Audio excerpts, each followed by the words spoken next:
Ito ang mga maling ginagawa nyo sa early game. Guys, nandito tayo ngayon sa Media Day ng MPL Season 18. Tatanungin natin yung bawat player kung ano ba yung mga ginagawa nilang mali sa early game. Carl, mga maling ginagawa lang ng young player sa early game. Nag-clear ng mid lane. Kasi, ay, boss it yun eh, no? Kahit anong lane pala, hindi lang na mid. Hanggat hindi pa 5 minutes. Hindi 5 minutes. Gumawa ng lane, di ba pilit?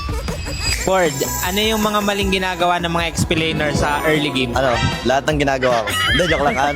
Siguro yung duel sa lane. Walang rule na no-dowel muna. Oo, wala. Tapos, napopo. Isa bang dela nun, wala na siyang skill sa turtle or wala na HP? Hindi, para sa akin, mataas lang yung chance na matalo. Kasi usually, medyo unpredictable yung mga rotations ngayon kaya kailangan mag-ingat. Pwede mabait. Okay. Guys, huwag daw makipag-duel sa early. Sanji, ano yung mga maling ginagawa ng mga mage sa early game? Yung mga napapansin mo? Napapansin ko sa RG, mga nakakalaban ko, lamang sila sa hero, tapos kiniklear agad nila yung wave. Siguro dapat brisan nyo yung kalaban nyo. Know your strength, no? Sa power spike pala tawag doon, no? Ano ba, G? Isa pa? Tingin ko kung gusto nyo mag-clear agad, feel ko ikot kayo sa sides. O kaya mang-invade kayo, ganun. Okay, rotate guys, rotate. Teddy, ano yung mga maling ginagawa ng gold laner sa early game? Yung mga hindi nagde-defense item sa laning. Mapride. Isa pa.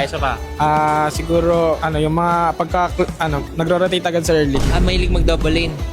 Parang ganun. Parang level 1 pa lang nagro-rotate agad. Okay. Dad, ano yung mga maling ginagawa ng mga roamer sa early game? Siguro yung mga maling ginagawa yung mga nagpapapoke sa early kasi roamer din yung nagpapalamang pero pag napoke kayo sa early, doon din kayo malulugi ng team.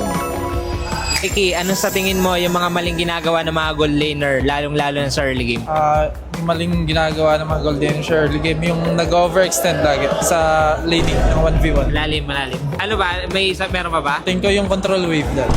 Hindi nagka-control ng wave. Hindi nagawa.